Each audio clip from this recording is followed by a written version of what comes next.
Hi,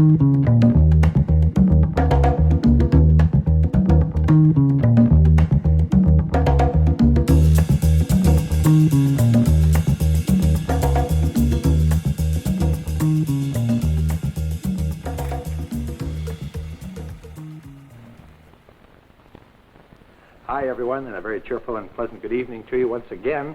We're going to go this time from the sublime to the absolute ridiculous. We're going from where we took you last week in the very hot country. Now we're going to the ice flows of Manitoba. Once again, my name is Ted Peck, and a very pleasant welcome to Tides and Trails.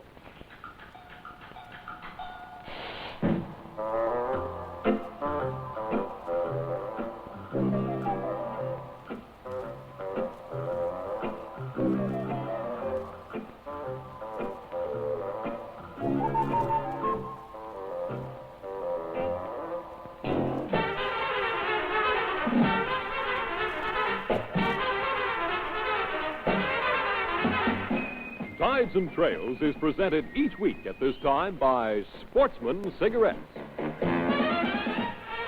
Sportsman, with the tobacco that's too good to filter. Now, here's Ted Peck. It has been said reputedly in sporting circles all across Western Canada and certainly northern United States that you've got to be some kind of a nut to be one of these ice fishermen. Well, we had to go and prove it to ourselves this year. The sport is becoming far more popular every year, and all across the prairie provinces, Manitoba, Saskatchewan, Alberta, ice fishing is now getting down to quite an organized type of winter sport. In northern British Columbia, it's been going on for some years. They've been skating fish down, they've been spearing them, but this regular fishing through a little teeny hole in the ice is getting more and more popular every year. This particular trip we took just a little ways out of Winnipeg, being here, we went into the Whiteshell Provincial Park, which is down in the southeast corner of the province of Manitoba and quite close to the Ontario border in many areas. There's a lot of good lakes in there for summer fishing, and the lake we chose this particular year was Dorothy Lake, which is actually a widening of the Winnipeg River, and we went fishing with a lot of very nice people that you're going to meet, a lot of them belonging to the Manitoba Fish and Game League and sporting organizations all through the southern part of Manitoba.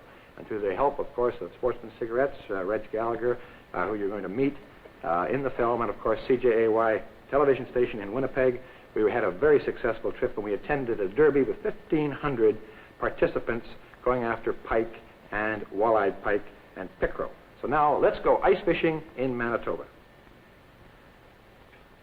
There is the start of the derby at 8 o'clock sharp on Dorothy Lake, and the ice was over 3 feet thick. In most places, at some it was even over 4 feet thick. The way that we used to reach the fish was what was called an ice auger that you saw there, and it drills manually a hole right through the ice down to the water, and you've got to be very careful all the time. The temperature was really cool, as you're going to see in these films. And you've got to keep unfreezing your ice area. The little hole that you're fishing through has to be kept clear all the time, otherwise your line will freeze right to the skim ice on the surface. There's Uncle Stumbly in the process of throwing his shoulder out here, drilling his ice hole, and you will see all sorts of transportation used, and I think 90% of the time most of the individuals participating in this derby were trying to keep warm. The other 10% of the time they concentrated on fishing. All sorts of methods of fishing were used. Some with, here's a novel method of transportation. You'll see me abscond with this vehicle a little bit later on. All ages were participating. There was youngsters there as young as 3 years of age, and there were certainly some elder statesmen of the sporting world, shall I say, that are well past 80, all of them participating for a prize. In this case, it was a prize donated by Mr. Bill Lillies of Pinewood Lodge of $100 for the largest fish, and they did come up with a very large fish at the end here, and you will see it, a northern pike of better than 17 pounds. This individual here, working his heart out, works at Channel 7 in Winnipeg. There goes the ice buggy again. That's one of the most novel machines to transport you around that I've ever seen. It has skis on the front that you steer with. It's powered by a small putt-putt four-cycle gasoline motor, and then has a little tractor track on the stern that gives it its traction. It's capable of going up to about 30 miles an hour across the ice. And it certainly beats walking, on the general principle that third-class riding always beats first-class walking. Some of the boys here tearing down some of the local summer cabins to keep reasonably warm. The temperature was roughly 10 degrees below zero, and that, in anyone's language, is cool. And this gives you some idea of the number of participants. It was a wonderful, grand outing for everyone. Most of the people came from Winnipeg to Dorothy Lake. It's about 100 and some odd miles east and a little bit north of the city of Winnipeg. You'll see them building igloos to keep warm and snow shelters, and they brought plastic. More novel methods were constructed for keeping warm than I've ever seen human ingenuity create before.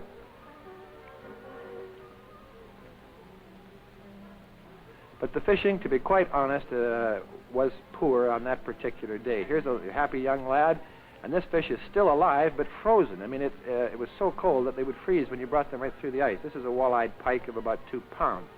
Very delicious eating fish. But you, as far as the sporting end of it is concerned, after you drag them up through the ice, as I say, they just freeze solid.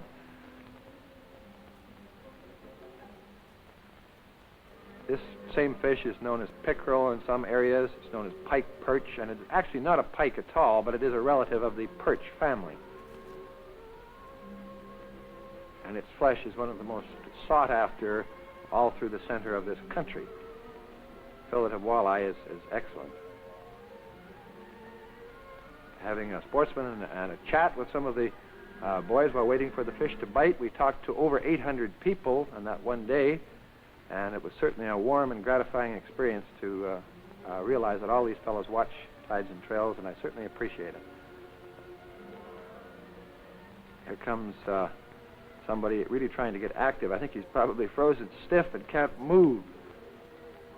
As I say, every type of fishing rod and fishing line was used, and evidently your Manitoba fishing license, which was obtained by most of the anglers last summer, was good for this ice fishing.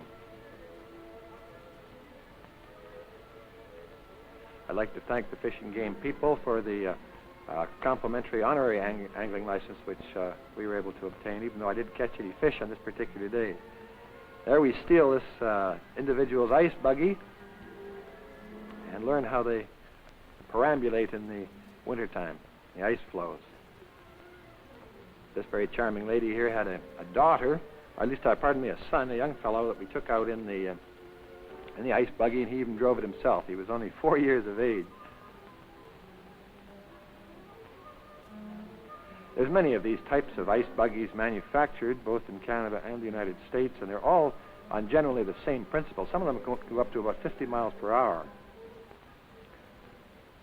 Here's the young fellow here at the helm by himself.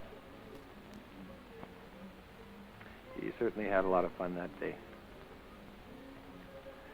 Very simple to operate. And here's another mechanical contrivance that some of the people who didn't have their own ice augers or weren't able to borrow one would pay a fee, and this automatic machine would come around and drill their ice hole for them.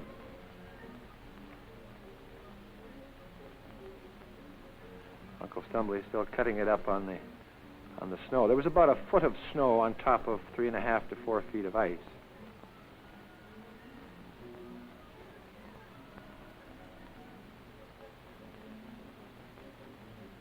Here's a frozen northern pike of about 2.5 to 3 pounds, completely stiff. Congratulating him on his catch, because, as I say, the success ratio was certainly a little less than ideal. There were 12 fish taken for approximately 1,500 anglers, but fellowship and sportsmanship were displayed all over the ice, and it was a great day for all. But when it comes to piscatorial success, it's not quite what it could have been. Another northern pike. Pike family are all through the center of the country, and of course all through the North Country as well, even in northern British Columbia. Quite common in Europe, and they grow to quite a size. They go well over 40 pounds in some of the larger lakes. Here's this fellow here has more intestinal fortitude than I have, eating a can of cold beans in 10 degrees below zero weather. You've got to be pretty hungry for that. However, you'll see also a lot of novel methods of cooking. Some people brought their own gasoline stoves. Other people had blow torches that they would heat up various foods, because the contest lasted all day. It went from 8 o'clock in the morning until 5 o'clock in the evening. This young lad here doesn't like European-type meats.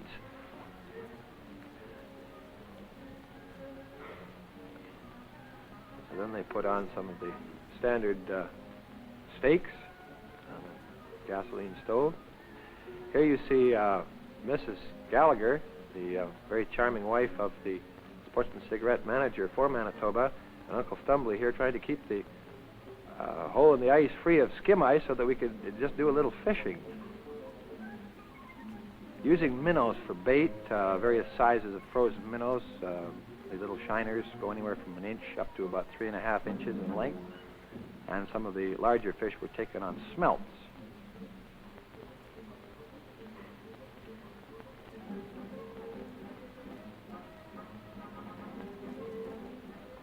But most of the problem, as I say, is keeping warm, and the other 10% of the time you get time to fish. In Ontario, where ice fishing has been going on for some time, and in Minnesota, to the south of these, the area here where these pictures were taken, is ice fishing is quite a commercially organized sport.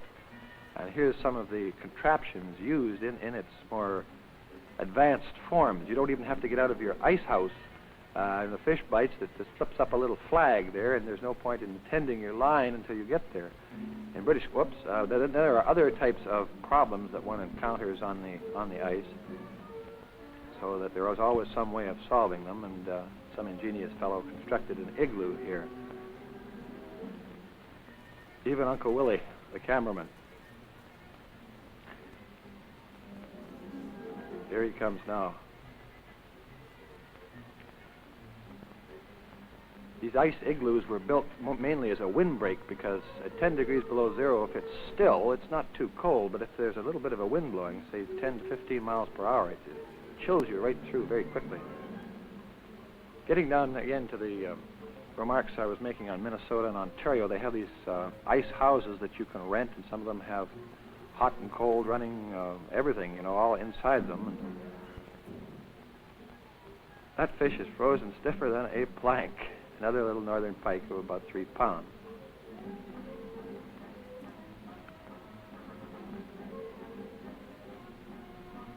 One that just came off the line and it's still frozen. And even bend them. They have no trouble preserving the meat in this case. Now we met a very charming fellow and a sportsman of long and excellent repute. An individual by the name of Ken Hawkins, who is a taxidermist in the city of Winnipeg, and we were attempting to catch a fish here with him using the hand line method, jigging up and down with a spoon, a wobbler through the holes in the ice here.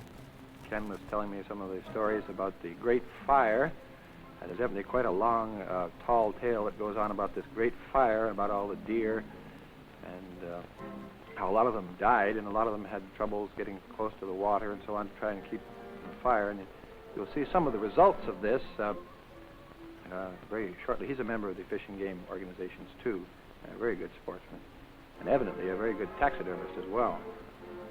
I've seen some of his work displayed in CJAY television station stuff, mounted birds and mounted trout. But I think what you're going to see right now is one of the oddest fish, certainly in North America. At least I've never seen one of these before. They fight very hard too. You have a lot of trouble getting them through the hole in the ice. And we'll have a good close look at him here in a second.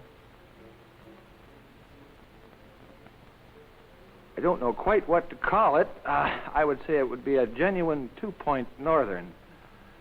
But as I say, evidently this is one of the aftermaths of the Great Fire. Now,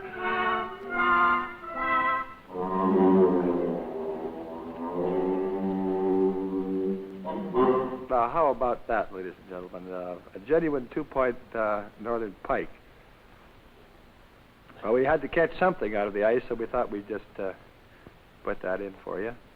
And we'd like to thank Ken Hawkins for just being there at the right time with this particular gizmo. I don't know, we should call him a name, some sort of a weird contraption out of the depths.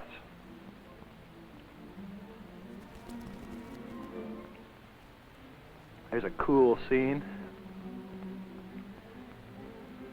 Temperature varied from 0 to about 14, 15 below.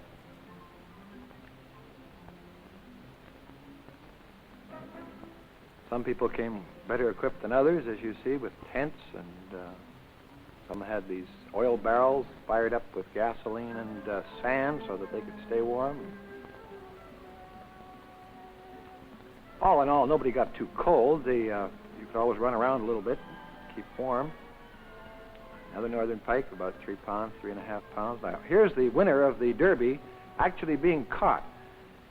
And they had an awful time getting it through the size dimension of the hole that they drilled. This fish weighed 17-point-something pounds, as you will see on the scale.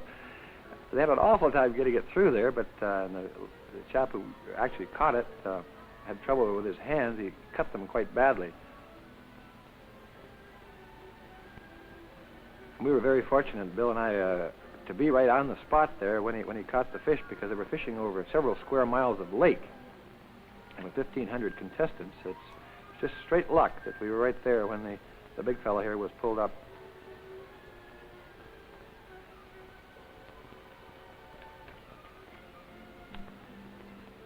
Kept hanging on to Uncle Stumbly's hand here, and they've got a vicious bite. My personal opinion of the great northern pike is a crocodile with fins.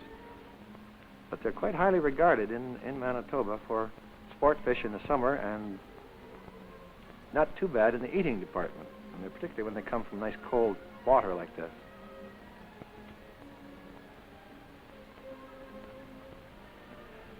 There's the proud and happy winner of the day's piscatorial celebrations.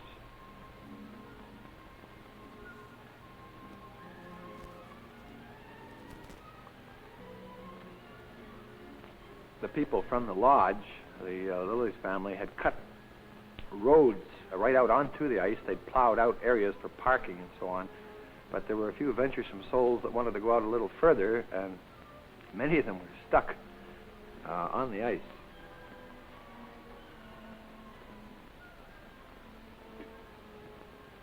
This is the weigh-in celebrations at the conclusion.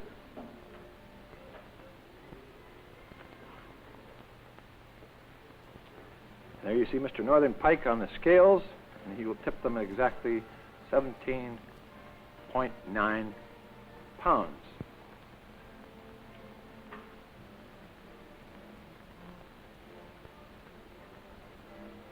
This is a picture taken for the newspapers and, of course, for Tides and Trails as well.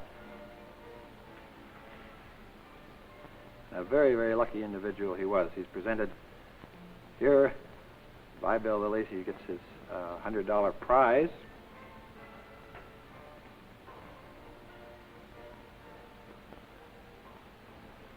Admiring glances from all. Here he gets his prize from Bill Lilly's there.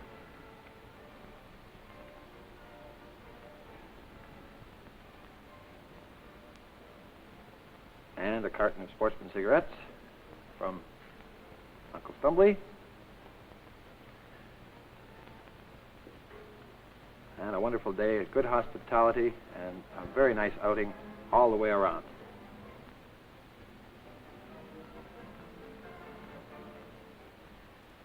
And there you have a day in the cool area of the Manitoba ice floes. But now, it's Tides and Trails Tall Tales Trophy time. And we have a very, very well done tall tale tonight from Red Deer, Alberta. Actually, the gentleman who wrote the letter lives in the town of Stettler, Alberta, sent it into CHCA in the town of Red Deer. And his name is Emmanuel Gray. And Mr. Gray, we're very appreciative of this tall tale. We're going to send you immediately your scroll, your prevarication scroll here that you can put up in your basement or in your rumpus room or in your living room if you like, your carton of Sportsman cigarettes, and your 20-pound Pacific Coast spring salmon. Here is Mr. Emmanuel Gray's tall tale. Dear fellow sportsmen, I watch your show on CHCA and enjoy it very, very much, especially the big game films. I'm glad you like it, sir. I have enjoyed hunting for many, many years, and also the tall tales, which invariably follow. Now, here is my tall tale. Having heard stories of big ones being caught at a particular lake in the province of Alberta, I decided to make the trip there and try my luck. Now, as I neared the lake, I came upon a man administering artificial respiration to a fellow fisherman who had apparently caught one of these big ones and it had pulled him overboard. So I stood and watched him for a minute. Then I told the man in a rather serious tone, I said, "Mister, you're not doing that right." And he replied, "Who are you to tell me what I'm doing right or wrong? I'm a doctor." "Oh, yeah?" I said. "Well, I'm an engineer.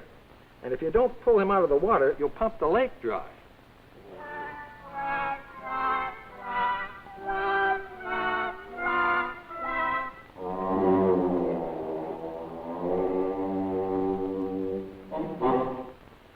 Once again to Mr. Emmanuel Gray of Stettler, Alberta.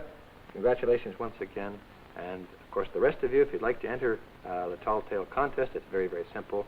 Just put your idea of a prevarication, a tall story on a piece of paper, mail it to the television station that you're now watching, and they're all forwarded to our headquarters at CHAN-TV in Vancouver. Brian Workman, the producer, and I select one each week, and, of course, you're presented with a carton of Sportsman cigarettes, a very nice, fresh Pacific Coast salmon, and your scroll. So best of luck to each and every one of you. We can't read 2,000 a week, but we're getting assistance now in reading them all. We're laughing so hard we're having quite a problem. What I thought I'd show you now is a comparison of the type of ice fishing that is done in northern British Columbia. Some of the British Columbia viewers may have seen this section of film last year, but a lot of you, I know, in Alberta, Saskatchewan, and Manitoba haven't. And they don't use these ice augers up in northern BC. They use a chainsaw. So let's go back to northern British Columbia now and have a look at ice fishing in that particular area.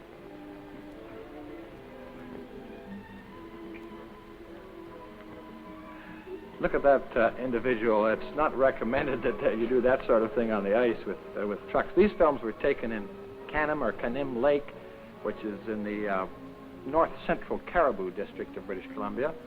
And the fish that we were going after in this particular trip were the lake trout or lake char, whichever you like to call them. They go up to about 30 pounds in this lake, and they average about 12. And you can fish for them with very light lines if you like, and be quite sporting about it with 6-pound test leader. And here is the chainsaw method. These are some of the boys from Sandpoint Lodge where we were staying, using the old chainsaw with a special blade on it for ice cutting. They don't use their blade that they would normally use in a chain that they would use for wood. Some Canada geese watching us. The ice here was not quite as thick as that of the lake in Manitoba, of Dorothy Lake. And you have an axe and you complete the job by cutting the last chip out. You end up with a gigantic ice cube and a bit larger hole to bring the fish through. Temperature here, as you can see by our clothing, was not quite as cold as that of Dorothy Lake in Manitoba. This would be about 20 degrees above zero.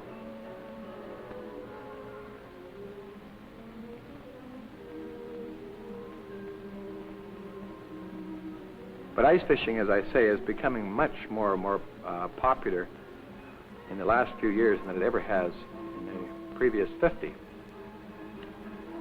Yes, there's just more people that like to fish, and they can't stand being idle in the wintertime. This fellow's got a real winch to haul his in with.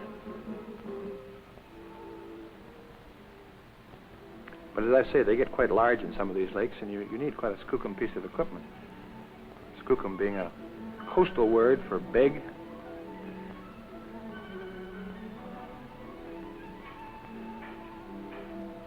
beautiful area, particularly in the summer. There's nice rainbow trout in this lake, and there's also the kokanee, or landlocked sockeye salmon.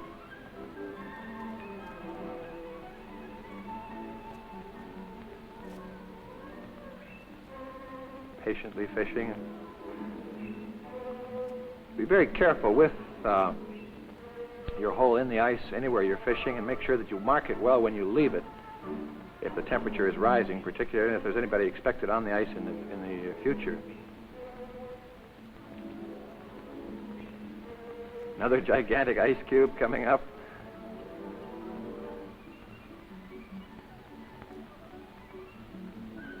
You'll see one of the lads here catch a lake char here now.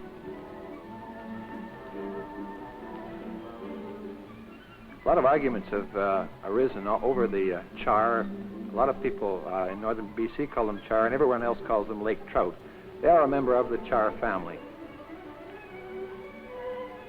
There's a nice one there, about 13 or 14 pounds.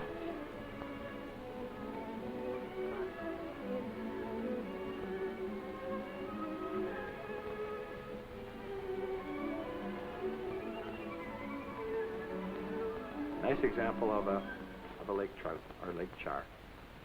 Now, with this, what little time is left tonight, ladies and gentlemen, we'd like to tell you a couple of shows that are upcoming. We're going to give you a montage of brant hunting in the very near future. Brant is the sea goose that never flies over land. You can never shoot a brant, actually, unless you're on an outgoing spit off the coast of British Columbia. We're going to go to several areas for this and show you brant hunting in 2 or 3 different forms. And they're a very fine eating bird, and these are one of the few birds in North America that are allowed to be shot on their northward migration.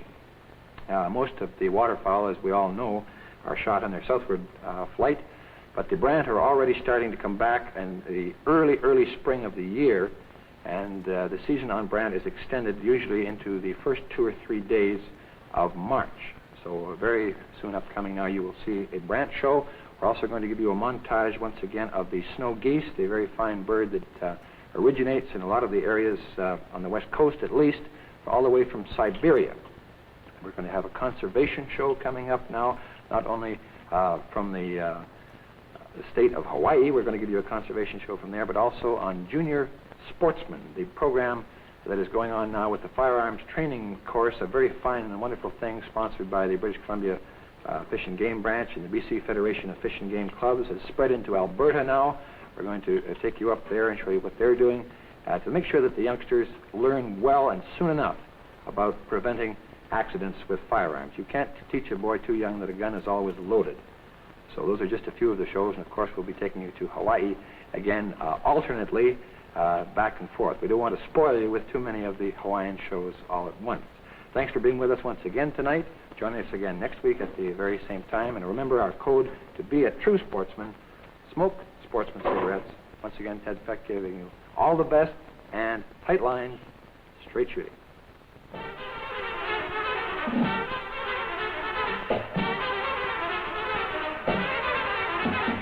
Sportsman Cigarette, with the tobacco that's too good to filter, has brought you Tides and Trails.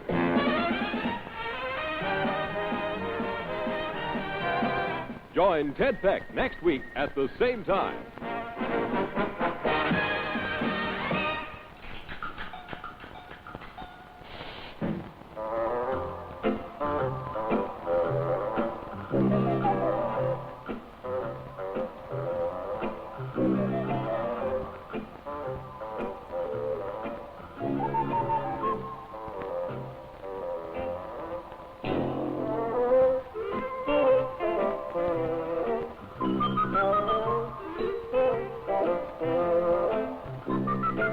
Tides and Trails was produced for Sportsman Cigarettes by CHAN-TV, Vancouver.